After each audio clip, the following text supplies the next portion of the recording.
Բարի օր, դուք դիտում եք Կիրակ Նորյա հերթապամասը։ Այս թողարկման մեջ տեղ գտած կարևոր իրադարձություններին ծանոթացեք նախամարով։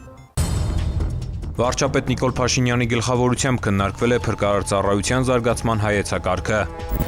Ներքին գործերի նախարարությունը միավորում է ջանքերը խոշտանգումների կանխարգելման գործիքակազմերի ամրապնդման նպատակով, կայացել է աշխատանքային խմբի նիստ։ 2024 թվականի լավագույն քրեական ոստիկանը Էդուարդ Հարությունյանն է։ Վարչապետ Նիկոլ Փաշինյանի գլխավորությամբ քննարկվել է փրկարար ծառայության զարգացման հայեցակարգը։ Խորհրդակցությանը ներքին գործերի նախարար Հարփինե Սարգսյանը մանրամասնել է փրկարար ծառայության զարգացման տեսլականը, ներկայացրել ներքին գործերի նախարարության կողմից ոլորտային քաղաքականության մշակման առանձնահատկությունները։ Վարչապետ Նիկոլ Փաշինյանի գլխավորությամբ տեղի է ունեցել խորհրդակցություն, որի ընթացքում քննարկվել է փրկարար ծառայության զարգացման հայեցակարգը։ Ներքին գործերի նախարար Հարփինե Սարգսյանը նշել է, որ փրկարար ծառայության զարգացման տեսլականը կարևոր է ներքին գործերի նախարարության բարեփոխումների շղթայի ամբողջականացման շրջանակում եւ ներկայացրել հայեցակարգում բարձրացված խնդիրների լուծումները։ Մասնավորապես ներկայացվել են մանրամասներ ներքին գործերի նախարարության կողմից ոլորտային քաղաքականության մշակման, ոլորտում վարվող քաղաքականության մոնիթորինգի, արտադրական վտանգավոր օբյեկտների գործունեության նկատմամբ հսկողության իրականացման, արտակարգ իրավիճակի պայմաններում ոլորտի հանրապետական մակարդակի համակարգման, այս ոլորտներին առնչվող պարտադիր ապահովագրության, պահանջների սահմանման եւ չափորոշիչների մշակման վերաբերյալ։ Անդրադարձ է կատարվել նաեւ փրկարար ծառայության նոր կառուցվածքին, Երևանի եւ մարզային փրկարար վարչության տիպային կառուցվածքին։ Մասնավորապես քննարկվել են արտադրական վտանգավոր օբյեկտների պարտադիր ապահովագրման գործընթացին, միասնական օպերատիվ կառավարման կենտրոնի ստեղծմանը, ահազանգի սպասարկմանը, փրկարար ծառայողի պատրաստմանը եւ վերապատրաստմանը, փրկարար ծառայության նյութատեխնիկական ապահովվածությանը վերաբերող հարցեր։ Վարչապետ Նիկոլ Փաշինյանը հանձնարարել է աշխատանքներ իրականացնել արտադրական վտանգավոր օբյեկտների պարտադիր ապահովագրման գործընթացի ուղղությամբ։ Վարչապետը կարևորել է համաժամանակի աշխատանքների իրականացումը գեոպորտալում արտադրական վտանգավոր օբյեկտները լրացնելու եւ պոտենցիալ վտանգ ներկայացնող գույքերի հայտնաբերման ուղղությամբ։ 2025 թվականի ապրիլի 16-ից օպերատիվ կառավարման կենտրոնը շարունակում է աշխատանքը գերժամանակակից համալիրում։ Կենտրոնը հետևողականորեն ընդլայնում է գործառույթները, արձագանքելով ժամանակակից մարտահրավերներին ու քաղաքացիների կարիքներին։ Առաջիկայում կներդրվի ճանապարհատրանսպորտային պատահարների կառավարման պարզեցված մոդել։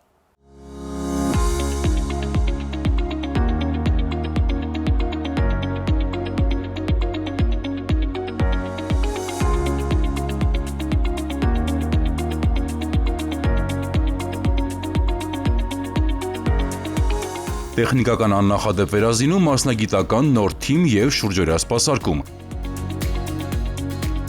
2025 թվականի ապրիլի 16-ից օպերատիվ կառավարման կենտրոնը շարունակում է աշխատանքը գերժամանակակից համալիրում։ Սա միայն կենտրոնի շենքային պայմանների փոփոխություն չէ, այլ օպերատիվ իրավիճակի վերահսկման որակապես նոր մակարդակի անցում։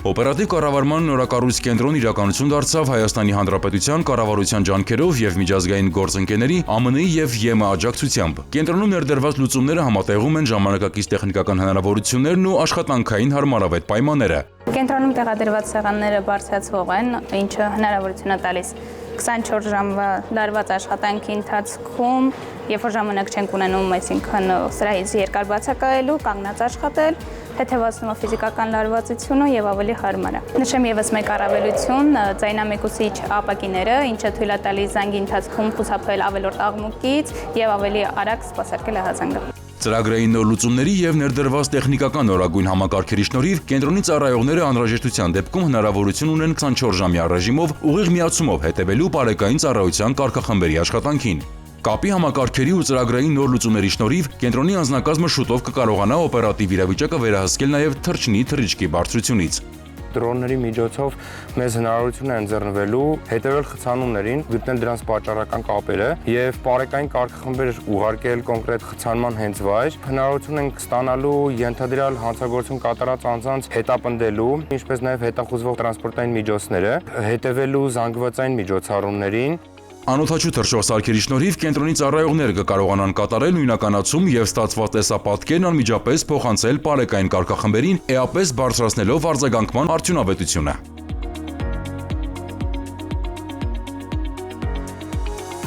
Դրոնների կիրառումը լավ հնարավորություն է ինչպես օպերատիվ կառավարման, այնպես էլ արագ արձագանքման գործում։ Տեսադիտարկման դաշտը տեղափոխվելու է տեսապատ։ Նախկինում տեսապատ չի եղել, նոր գործարկված օպերատիվ կառավարման կենտրոնի մասնաշենքում է տեսապատը,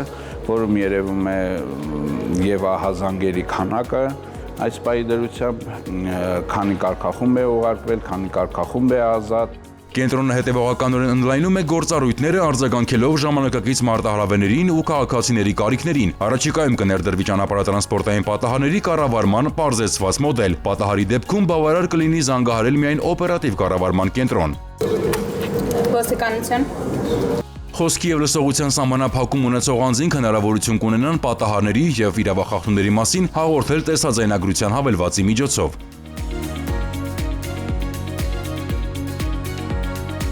Օպերատիվ կառավարման կենտրոնը շարունակաբար արդիականացվում է, իսկ ներդրվող գործառույթների ու քաղաքացիակենտրոն մոտեցումների նպատակը առավել հասանելի լինելն ու արագ արձագանք ապահովելն է։ Ներքին գործերի նախարարությունը միավորում է ջանքերը խոշտանգումների կանխարգելման գործիքակազմերի ամրապնդման նպատակով։ Կայացել է աշխատանքային խմբի նիստ, որի ընթացքում քննարկվել են խոշտանգումների եւ վատ վերաբերմունքի այլ ձևերի կանխարգելմանը վերաբերող մի շարք հարցեր, նախանշելով կոնկրետ լուծումներ։ Ներքին գործերի նախարարության ոստիկանության բարեփոխումների իրականացման ռազմավարության շրջանակներում ստեղծվել է աշխատանքային խումբ խոշտանգումների վատ վերաբերմունքի այլ ձևերի կանխարգելման ոլորտում պետական քաղաքականության միասնականություն ապահովելու եւ առավել ընդգրկուն գործիքակազմեր մշակելու նպատակով։ Ապրիլի 25-ին տեղի է ունեցել աշխատանքային խմբի առաջին նիստը, որը վարում էր ներքին գործերի նախարարի տեղակալ Արմեն Մկրտչյանը։ Մասնակցում էին ներքին գործերի նախարարության, քննչական կոմիտեի, գլխավոր դատախազության, արդարադատության նախարարության, մարդու իրավունքների պաշտպանի գրասենյակի եւ քաղաքացիական հասարակության ներկայացուցիչներ։ Մասնակիցները քննարկել են խոշտանգումների եւ վատ վերաբերմունքի այլ ձևերի կանխարգելմանը վերաբերող մի շարք հարցեր, նախանշելով կոնկրետ լուծումներ, որոնք կնպաստեն ոլորտում ինստիտուցիոնալ բարեփոխումների կատարելուն։ Նախանշվող փոփոխությունները կհանդիսանան մարդու իրավունքները հնարավոր ոտնձգություններից պաշտպանելու գործուն միջոց, նաեւ կապահովեն անհրաժեշտ իրավական պաշտպանություն ոստիկանության ծառայողների համար նրանց գործողությունների անհարկի վիճարկման պարագայում, ստեղծելով ապացուցողական անհրաժեշտ բազա։ Աշխատանքային խմբի անդամները պայմանավորվածություն են ձեռք բերել մինչև առաջիկա հանդիպումները կրկին վերհանել կոնկրետ խնդիրներ եւ մշակել հստակ լուծումներ մարդու իրավունքների պաշտպանության երաշխիքների առավել ամրապնդման ուղղությամբ։ Օրերս ոստիկանության մի խումբ վետերաններ պարգևատրվել են իրավակարգի ամրապնդման համար օրենքի պատվար մեդալներով եւ ոստիկանությունում գերազանց ծառայության համար կրծքանշանով։ Նրանց փորձն ու մասնագիտական ուղին մշտապես օրինակ են ոստիկանության ծառայողների համար։ Ապրիլի 26-ին ներքին գործերի նախարարության ոստիկանությունում տեղի է ունեցել պարգևատրման արարողություն։ Պարգևատրվում էին ոստիկանության վետերանները, որոնց փորձն ու մասնագիտական ուղին մշտապես օրինակ են ոստիկանության ծառայողների համար։ Շնորհավորական եւ շնորհակալական խոսքեր հղելով ներքին գործերի նախարար Արփինե Սարգսյանի անունից նախարարի տեղակալ Արամ Հովհաննիսյանը հանցագործությունների բացահայտման ուղղված աշխատանքներին ակտիվ մասնակցության, հասարակություն ոստիկանություն կապի ամրապնդմանն օժանդակելու, ինչպես նաեւ ոստիկանության օրվա ապրիլի 16-ի կապակցությամբ ոստիկանության մի խումբ վետերանների պարգևատրել է իրավակարգի ամրապնդման համար օրենքի պատվար մեդալներով եւ ոստիկանությունում գերազանց ծառայության համար կրծքանշանով։ Ոստիկանության պետ ներքին գործերի նախարարի տեղակալ Արամ Հովհաննիսյանը իրավապահ համակարգի կայացման ու ամրապնդման գործում կարևորելով ոստիկանության վետերանների դերը նշել է, որ այսօր էլ մեծ է նրանց ներդրումը իրավախախտումների եւ հանցագործությունների կանխարգելման ու բացահայտման աշխատանքներում։ Բարևարկությունը հանրային ծառայողի կարևոր արժանիք ներքին գործերի նախարարությունում տեղի է ունեցել երկօրյա վերապատրաստման դասընթաց, որին մասնակցում էին ոստիկանության, փրկարարծառայության, միգրացիայի եւ քաղաքացիության ծառայության աշխատակիցները։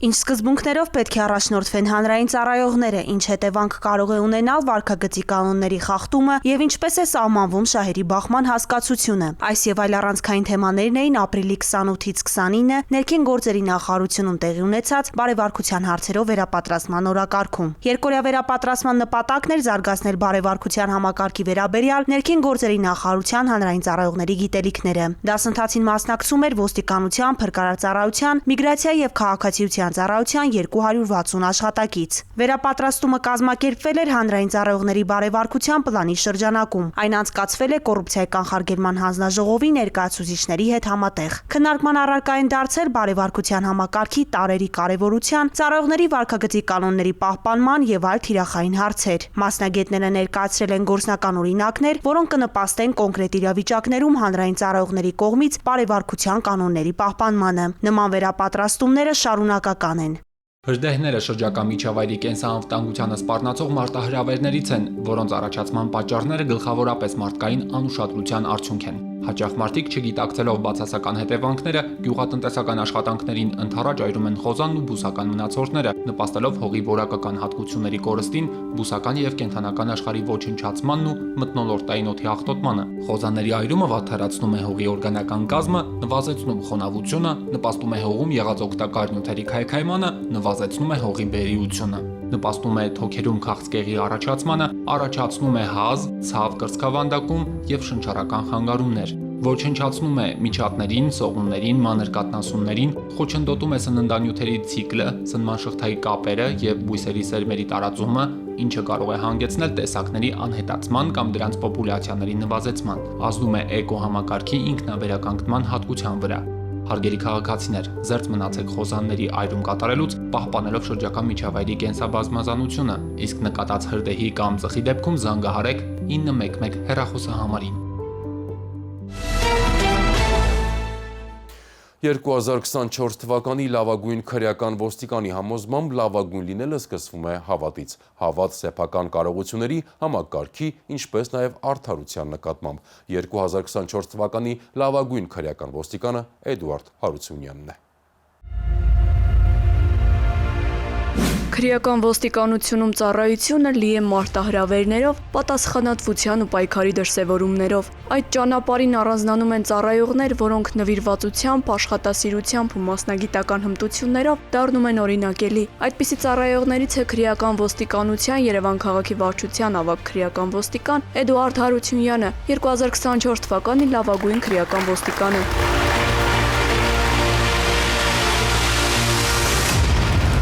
Ի սկզբանե համակարգում ծառայելու ցանկություն ինձ մոտ եղել է, քանի որ ընտանիքում միշտ եղել են ոստիկաններ, ոստիկանության ծառայողներ, պապիկիս հայրիկը, պապիկս, հայրիկս դեռ բոլորը ծառայել են ոստիկանությունում, ես եմ արդեն ընդունվել համակարգ եւ աշխատում եմ ոստիկանությունում։ Ամենօրյա պայքար ենք տանում հանցավորության դեմ եւ ամենօրյա ռեժիմով օգնում ենք քաղաքացիներին, հասարակությանը։ 2024 թվականի լավագույն քրեական ոստիկանի անմիջական ղեկավար Աղվան Գրիգորյանը նրան բնութագրելիս առանձնացնում է հաստատական բնավորությունն ու մասնագիտական բարձր որակները։ Գրիգորյանի խոսքով ավագ լեյտենանտ Հարությունյանը ցանկացած հանձնարարության մոտենում է պատասխանատվությամբ եւ կատարում հետեւողականորեն։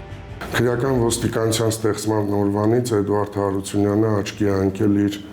բարձր գիտելիքներով, ընկերասիրությամբ, պատասխանատվությամբ, կցանկանայի շեշտել մասնավորապես իր տեղեկություններով հայտնաբերված մեծ քանակի զենք զինամթերքին, թվով 29 մարտական տարբեր տեսակի ատրճանակների եւ 1000-ից ավելի զինամթերքի մասին է խոսքը, ունի բացահայտած տարբեր տեսակի հանցագործություններ, հետախուզվողների հայտնաբերում։ Գործընկերները վստահեցնում են, նույնիսկ ամենաբարդ իրավիճակներում Էդուարդ Հարությունյանը կարողանում է դրսևորել կենտրոնացվածություն եւ սառնասրտություն։ Նրա համար մարդկանց անվտանգությունն ապահովելն ու հանցավորության դեմ պայքարը կենսակերպ է, անկախ կոչումների կամ պարգևների արժանանալու հանգամանքից։ Եվ հենց այդ նվիրման ու ամենօրյա սրտացավ աշխատանքի արդյունքում էլ Էդուարդ Հարությունյանը 2024 թվականին հայտնաբերել է առանձնապես ծանր հանցանքների, այդ թվում սպանության փորձի մեղադրանքով հետախուզվող 3 անձի։ Էդուարդ Հարությունյանը ոստիկանության օրինակելի ծառայող է, կարողանում է ճիշտ կողմնորոշվել օպերատիվ բարդ իրավիճակներում, հուսալի գործընկեր է, բան իմաց է, չի զլանում երբեք կիսվել իր գիտելիքներով գործընկերների հետ։ Ցանկացած դեպքի վայր մեկնելիս մենք մեզ ավելի վստահ ենք զգում, երբ Էդուարդ Հարությունյանը մեզ հետ է լինում, լավ մարդ, լավ ընկեր, քրեական ոստիկանության ծառայողն, ով ունի բարձր մասնագիտական հմտություններ, ինչն այսօր անփոխարինելի է հանցավորության դեմ պայքարում։ Էդուարդ Հարությունյանի համոզմամբ լավագույնը լինելը սկսվում է հավատից, հավատ սեփական կարողությունների, համակարգի, ինչպես նաև արդարության նկատմամբ։ Եվ հենց այդ հավատն է նրան առաջ մղող մշտական ուժը, երբեք չհանձնվելու եւ հանուն ճշմարտության մինչև վերջ պայքարելու համար։ Կյանքն անգին է։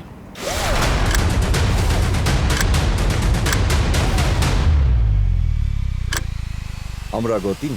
կյանքերը փրկում։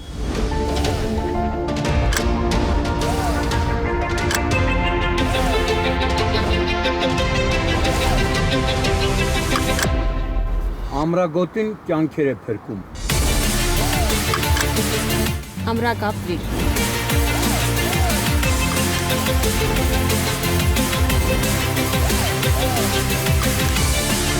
Ամրագոտին կյանք է փրկում։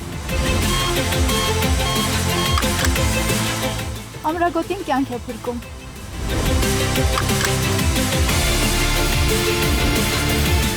Ամրագոտին կյանք է փրկում։ Ամրագոտին կյանք է փրկում։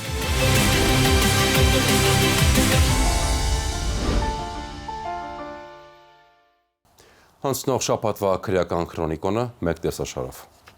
Համայնքային ոստիկանության Սիսիանի բաժնի ծառայողները ստացել էին օպերատիվ տեղեկություն, որ Գորիս համայնքի Արթաշեն բնակավայրի 3 բնակիչ Երևան-Մեղրի ավտոճանապարհի 198-ից 199-րդ կիլոմետրերի հատվածում կառուցվող եւ կարևորագույն նշանակություն ունեցող բարձրավոլտ ցանցի էլեկտրասյուներից կատարում են հաղորդալարերի գողություն։ Հետագա միջոցառումներով պարզվեց, որ նրանք կտրած գողացված հաղորդալարերը տեղափոխելու համար բարձել են 33-ամյա Հարտաշենցու վարած բեռնատարը։ Գողության ժամանակ օգտագործած գործիքներն էլ թաքցրել են ավտոմեքենայում։ Ապրիլի 20-ին ժամը 17:17-ին բեռնատարը հայտնաբերվեց նույն ավտոճանապարհին։ Վարորդը 36 եւ 17 տարեկան ուղևորները գողություն կատարելու կասկածանքով ձերբակալվեցին ու ներկայացվեցին Սիսիանի բաժին, իսկ մեքենան տեղափոխվեց պահպանվող հատուկ տարածք։ Սյունիքի մարզային քննչական վարչությունում նախաձեռնված քրեական վարույթի շրջանակում կատարված խոզարկությամբ մեքենայում հայտնաբերվեցին ավելի քան 1600 մետր ալյումինե հաղորդալար եւ ալյումինե դետալներ, նաեւ հանցագործության գործիքները, էլեկտրական մետաղահատիչ, շարժիչային գեներատոր, ակցան։ 33-ամյա վարորդի տան եւ օժանդակ շինությունների խոզարկությամբ հայտնաբերվել են նույն տեղից գողացված հաղորդալարեր, հեղիոս մանեքներով արգխեր, մետաղյա դետալներ։ 3 անձի մեղադրանք է ներկայացվել։ Նախաքննությամբ հանգամանքները պարզվում են։ Քրեական ոստիկանության կազմակերպված հանցավորության դեմ պայքարի վարչության ծառայողները ստացել էին օպերատիվ տեղեկություն, որ սահմանապակ պատասխանատվության մի ընկերության 38-ամյա տնօրենը Արմավիրի մարզի Նոր Արտագես գյուղում գտնվող իրեն եւ ազգականին պատկանող ընդհանուր 3.1 հեկտար հողամասերում 2024 թվականի հունվարից մինչ օրս ձկնաբուծարան կառուցելու պատրվակով առանց հատուկ թույլտվության կազմակերպել է ապօրինի արդյունահանում։ Պարզվել է, որ այս ընթացքում արդյունահանված շուրջ 50,000 խորանարդ մետր ավազակոպճային հանույթը մոտակա տեսակավորման կետից իրացրել է շուրջ 330 միլիոն դրամով։ Պետությանը պատճառվել է առանձնապես խոշոր չափերի վնաս։ Ապօրինի ձեռնարկատիրական գործունեության հատկանիշներով նախաձեռնվել է քրեական վարույթ։ Հանգամանքները նախաքննությամբ պարզվում են։ Ապրիլի 23-ի երեկոյան ոստիկանություն զանգահարած կինը հայտնել էր, որ Արտաշատ քաղաքի օգոստոսի 23-ի փողոցում գտնվող իր բնակարանից գողացել են ոսկյա զարդեր։ Դեպքի վայր է մեկնել քրեական ոստիկանության Արարատի մարզային վարչության օպերատիվ խումբը։ Արարատի մարզային քննչական վարչությունում նախաձեռնվել է քրեական վարույթ։ Պարզվել է, որ ահազանգին նախորդած 5 օրերին տանը մարդ չի եղել, իսկ վերադառնալով տանտիրուհին նկատել է, որ հյուրասենյակի պահարանից հափշտակել են 1 թևնոց ու 3 մատանի, պատճառելով մոտ 350,000 դրամի վնաս։ Քրեական ոստիկանության Արարատի մարզային վարչության ծառայողների ձեռնարկած օպերատիվ հետախուզական միջոցառումներով պարզվել են, որ բնակարանային գողությունը կատարել է Արտաշատի բնակիչ 32-ամյա մի տղամարդ։ Վերջինս ներկայացվել է նախաքննական մարմին, հանգամանքները պարզվում են։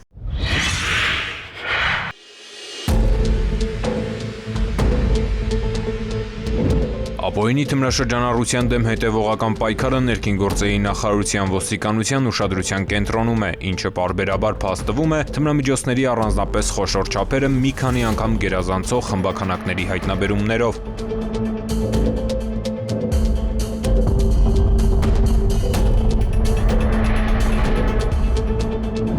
Հերթական բացահայտումը այս դեպքում թմրամիջոցների մաքսանենգության արձանագրվել է մայիսի 1-ին։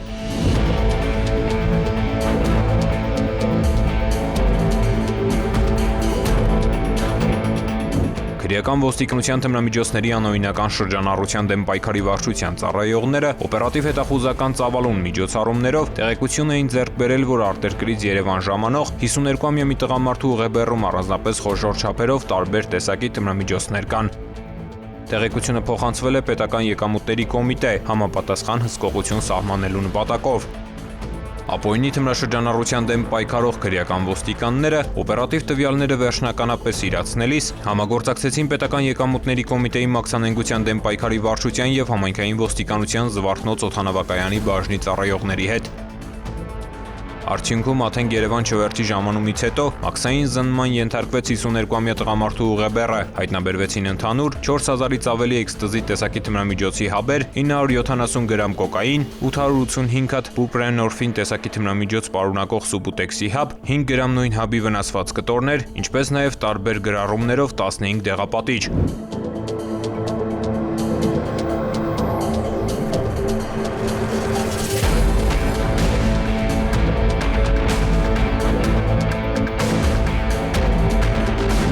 Հայտնաբերված թմրամիջոցների շուկայական արժեքը գերազանցում է առնվազն 200 միլիոն դրամը։ Դեպքի առթիվ քննչական կոմիտեի տնտեսական հանցագործությունների եւ մաքսանենգությունների քննության գլխավոր վարչությունում նախաձեռնվել է քրեական վարույթ, 52-ամյա տղամարդը ձերբակալվել է, հանգամանքները նախաքննության պարզվում են։ Ծանուցում ենթադրյալ հանցանքի մեջ կասկածվողը կամ մեղադրվողը համարվում է անմեղ, քանի դեռ նրա մեղավորությունը ապացուցված չէ Հայաստանի Հանրապետության քրեական դատավարության օրենսգրքով սահմանված կարգով, դատարանի օրինական ուժի մեջ մտած դատավճռով։ Հարգելի քաղաքացիներ, Road Police.am համակարգում էլեկտրոնային ծանուցումը ակտիվացնելու դեպքում տեսալուսանկարահանող սարքերով արձանագրված տուգանքի գումարը կարող եք վճարել 20%-ով պակաս։ Կարևոր է իմանալ, որ 20% բոնուսային բաղադրիչի կիրառման էլեկտրոնային ծանուցման եղանակը չի փոխարինում SMS ծանուցմանը։ Տեսալուսանկարահանող սարքերով արձանագրված խախտումներով, եթե օրինակ պետք է նշանակվեր 10000 դրամ տուգանք, ապա ծանուցումն էլեկտրոնային եղանակով ստանալու դեպքում կկիրառվի բոնուսային նվազեցում եւ տուգանքի չափը կկազմի 8000 դրամ։ Օգտվեք թվային լուծումներից եւ վճարեք 20%-ով պակաս։ Եթե ձեզ զանգահարեն եւ առաջարկեն, որ ձեր հեռախոսում պետք է տեղադրեք հատուկ ծրագրեր, որպիսի 5G ցանցի անդամ դառնաք, դա սուտ է։ Խարդախության նոր տեսակ է տարածվել։ Ներքին գործերի նախարարության, քրեական ոստիկանության, կիբերհանցագործությունների դեմ պայքարի վարչության պետ, ոստիկանության փոխգնդապետ Հայկ Մկրտչյանը կիբերմարտահրավերի հաղորդման շրջանակներում մանրամասն ներկայացնում է, թե ինչ պետք է անել, եթե ստանաք կամ արդեն ստացել եք նմանատիպ զանգեր։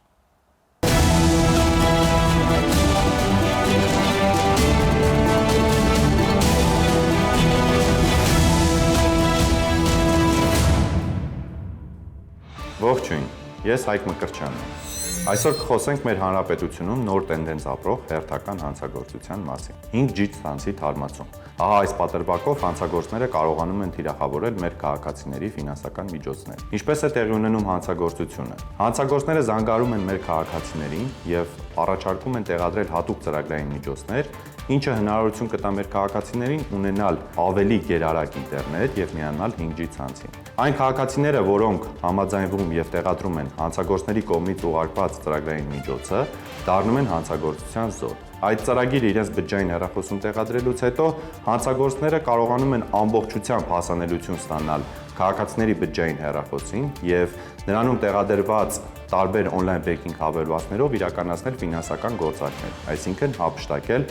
բանկային համակարգերում առկա դրամական միջոցները կամ ձևակերպել նոր վարկեր։ Ընդ որում հեռախոսազանգերը հիմնականում տեղի են ունենում ռուսերեն լեզվով։ Պետք է հստակ գիտակցել, որ հայկական ընկերություններից իրականացվող հեռախոսազանգերը լինում են հայերեն, սակայն չի բացառվում, որ հանցագործները ձեզ հետ փորձեն շփվել հայերեն լեզվով։ Ուստի նման հեռախոսազանգ ստանալուց հետո պետք է անմիջապես ընդհատեք այդ հեռախոսազանգը եւ կապ հաստատեք այն ընկերության հետ, որի անունից իրականացվել է հեռախոսազանգը, պարզելու թե արդյոք այդ հեռախոսազանգը իրականացվել է հենց այդ ընկերության կողմից։ Իսկ եթե դարձել եք հանցագործության զոհ, անհրաժեշտ է դիմել ներքին գործերի նախարարության քրեական ոստիկանությունում մասնագիտացված կիբերհանցագործությունների դեմ պայքարի վարչություն։ Ձեզ հետ Հայկ Մկրտչյանն է, կհանդիպենք։